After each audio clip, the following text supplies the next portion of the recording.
Hello friends, welcome back to my YouTube channel infinite Gyan. So friends, आज का हमारा topic है texture of polymer. Polymer texture is the study of structural arrangement of macromolecules in a polymer. ठीक है, तो polymer texture क्या हुआ? Study हुई मैक्रोमोलेक्यूल्स के स्ट्रक्चरल अरेंजमेंट की पॉलीमर में। It is also called the polymer morphology. इसी को ही हम पॉलीमर मॉर्फोलॉजी भी कहते हैं। पॉलीमर मॉर्फोलॉजी क्या होती है? Includes the study of physical form, arrangement and structure of the molecules और the molecular aggregates of a polymer. ठीक है, तो इसमें क्या होता है, जो हमारे मॉलिक्यूल्स होते हैं छोटे वो, और उन मॉलिक्यूल्स का जो एग्रीगेट होता है उसकी क्या अरेंजमेंट है किसी पॉलीमर में, उसको हम क्या कहते हैं? Polymer morphology. ठीक है, और इस बेस पर हमारे जो हैं टू टाइप्स आ जाते हैं, वो है अमॉर्फस और crystalline polymers on the basis of arrangement of molecules. Okay, the order of the polymer chains depend upon the pattern in which the atoms are arranged in chains, which is described in term of tecticity। ठीक है, तो जो order और एक pattern होता है atoms का chain में अरेंज होने का, वो किस पर डिपेंड करता है? टेक्टिसिटी पर। टेक्टिसिटी से रिलेटेड मैंने वीडियो अपलोड की है चैनल में, आप उसको देख सकते हो। टेक्टिसिटी ऑफ पॉलीमर। टेक्टिसिटी में किस तरह से पता चलेगा? जहाँ पे हमारा पॉलीमर जो है वो रेगुलर अरेंजमेंट को शो करता है तो वो क्या हुआ? आइसोटेक्टिक हुआ, और जहाँ पे इरेगुलर है वो हुआ एटेक्टिक। ठीक है, तो crystalline polymers contain isotactic chains. Crystalline polymers में किस तरह की चेन होती है? आइसोटेक्टिक। इनमें रेगुलर पैटर्न होता है मॉलिक्यूल्स का। Whereas amorphous polymers are made up of atactic chains. लेकिन अमॉर्फस पॉलीमर्स में एटेक्टिक चेन्स पाई जाती हैं, मतलब कि इरेगुलर पैटर्न रहेगा। तो सबसे पहले हम अमॉर्फस पॉलीमर्स के बारे में डिस्कस करेंगे। In amorphous polymers there is no regular arrangement of polymer chains. जैसा कि मैंने आपको बताया, ये क्या है? Atactic. The main feature of amorphous और non crystalline polymers is the short range order which extends up to 10 Armstrong and absence of long range order। ठीक है, तो जो मेन इनका फीचर होता है अमॉर्फस और नॉन क्रिस्टलाइन पॉलीमर का, ये होता है शॉर्ट रेंज ऑर्डर, जो कि बहुत कम रहता है। शॉर्ट रेंज ऑर्डर का मतलब ये है कि ये इरेगुलर होते हैं, तो इनमें रेगुलरिटी बहुत ही कम है, और वो कहाँ तक होती है? 10 आर्मस्ट्रॉन्ग तक। तो ये बहुत ही छोटी सी स्मॉल यूनिट है जो कि स्मॉल से डिस्टेंस को डिस्क्राइब करती है, तो इनमें बहुत ही शॉर्ट रेंज ऑर्डर रहता है। ठीक है, ये इरेगुलर होते हैं। The irregularly placed polymer chains move across each other when the polymer is pushed और पुल्ड। ठीक है, तो अब इरेगुलर है मतलब कि उनके बीच में गैप है, तो वो क्या करते हैं, जब हम उनको पुश या पुल करते हैं तो वो मूव करते हैं across each other, easily move कर जाते हैं, और इस वजह से ये क्या पोजेस करते हैं? फ्लेक्सिबिलिटी और इलास्टिसिटी। अमॉर्फस पॉलीमर हमारे क्या होते हैं? फ्लेक्सिबल होते हैं और इलास्टिक रहते हैं। ठीक है, as a result the amorphous polymers are flexible and possess elasticity.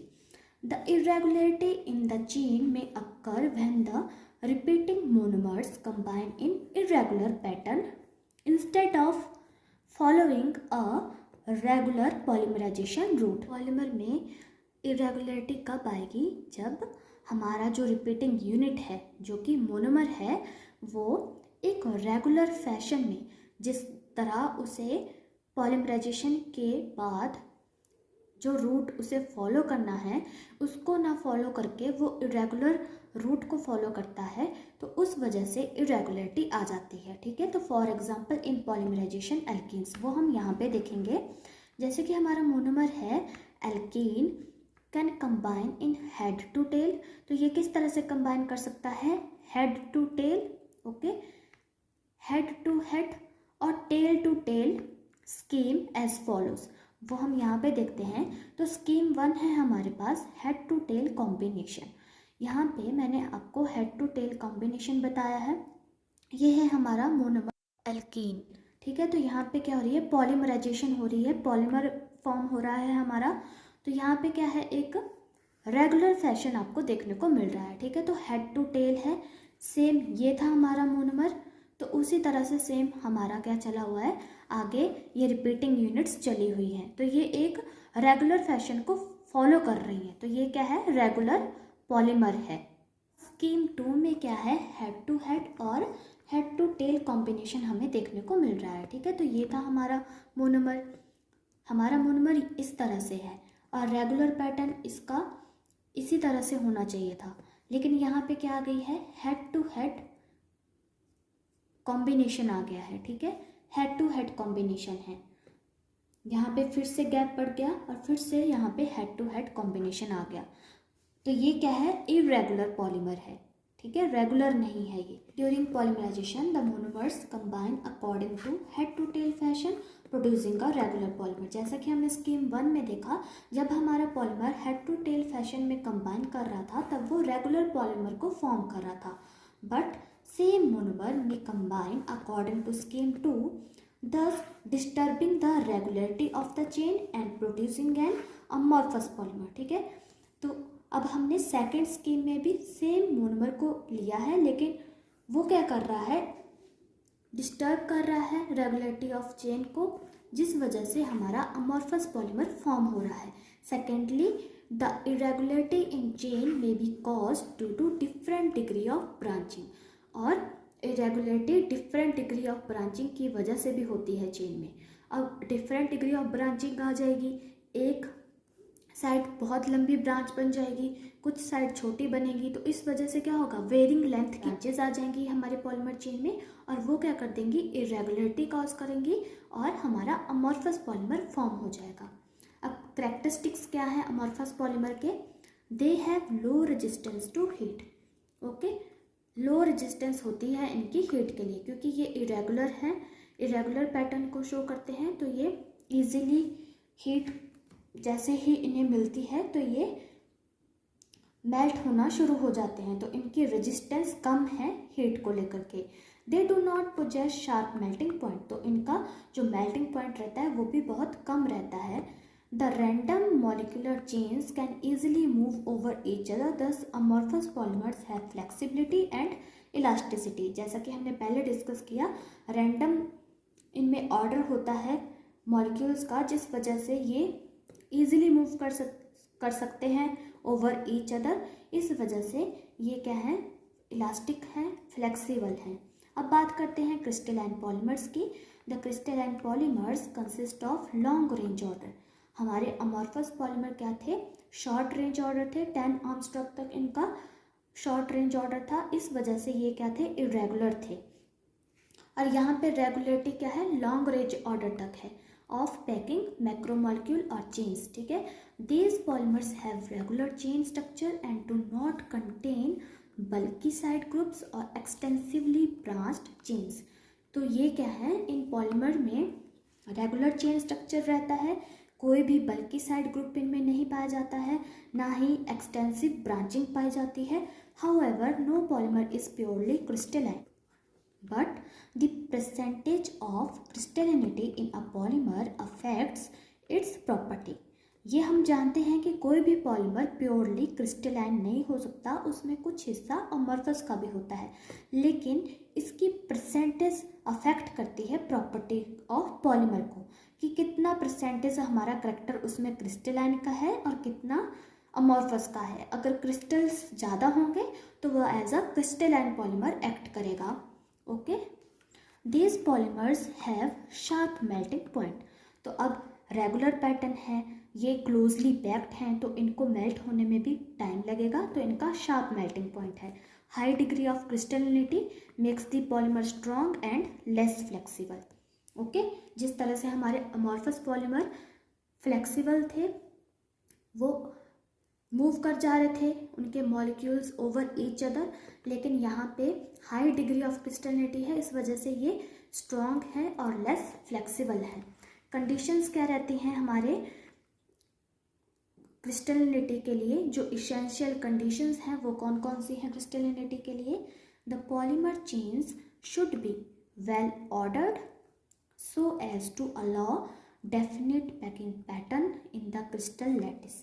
तो जो पॉलीमर चेन्स हैं उन्हें वेल ऑर्डर्ड होना चाहिए एक डेफिनेट पैटर्न फॉर्म करने के लिए in the crystal lattice. The extended side chains interfere with the regular lattice and hinder the crystallinity. और अगर हमारे पास एक्सटेंडेड साइड चेन्स आ जाती हैं यानी कि ब्रांचेस आ जाती हैं तो वो क्या करती हैं, हमारा रेगुलर लैटिस होता है उसके स्ट्रक्चर में इंटरफेयर करती हैं और क्रिस्टलिनिटी को हाइंड कर देती हैं, कम कर देती हैं। Besides the regular chain structure there must be strong secondary forces to hold the chains together and overcome the disordering effect of thermal energy. तो क्या होगा, जो हमारी रेगुलर चेन है उनके बीच में there must be strong secondary forces, उनके बीच में स्ट्रॉन्ग सेकेंडरी फोर्सेस होनी चाहिए जो कि उनको होल्ड करके रखें, उनके मॉलिक्यूल्स को होल्ड करके रखें टुगेदर, ताकि जब हम उन्हें हीट भी करें तब भी वो उनमें कोई भी डिसऑर्डर क्रिएट ना कर सके। दस स्ट्रॉन्ग डाइपोल डाइपोल इंटरेक्शंस और हाइड्रोजन बॉन्डिंग प्रमोट क्रिस्टलिनिटी। तो इस वजह से इनमें कौन सी इंटरेक्शंस पाई जाती हैं, secondary forces, dipole dipole interaction और हाइड्रोजन बॉन्डिंग। एग्जाम्पल क्या है इसका, hydrogen bonding in nylon makes them more stable and raises their melting point. और नायलॉन कौन सा है, ये नायलॉन 6 ओके, उनमें ये क्या करती हैं, हाइड्रोजन बॉन्डिंग पाई जाती हैं और उनको मोर स्टेबल बनाती है और उनका मेल्टिंग पॉइंट जो है वो राइज करती हैं। तो यहाँ पे मैंने आपको नायलॉन 6 का स्ट्रक्चर बताया है ओके, उसमें हाइड्रोजन बॉन्डिंग बताई है मैंने।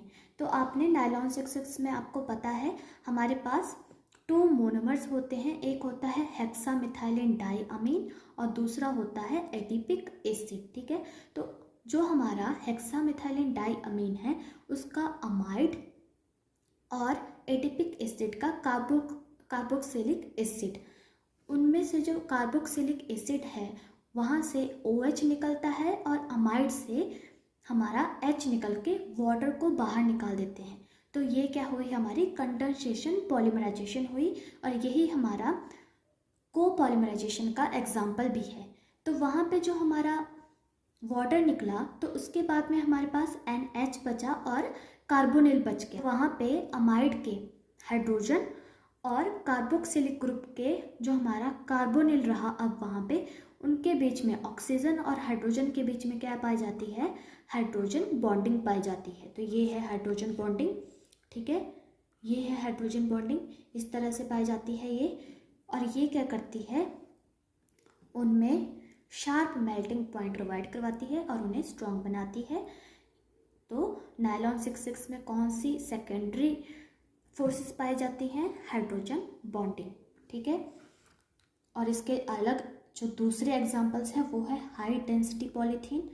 ठीक है, हाई डेंसिटी पॉलीथीन भी क्रिस्टलाइन पॉलीमर्स का एग्जांपल है, आइसोटेट्राप्रोपाइलीन, पॉलीविनाइल क्लोराइड, ये कुछ एग्जांपल्स हैं क्रिस्टलाइन पॉलीमर्स के। सो फ्रेंड्स, आई होप आपको अच्छे से समझ में आया हो टेक्सचर ऑफ पॉलीमर। इसी तरह की और वीडियोस के लिए सब्सक्राइब कर दीजिए चैनल को। Till then guys, take care, good bye.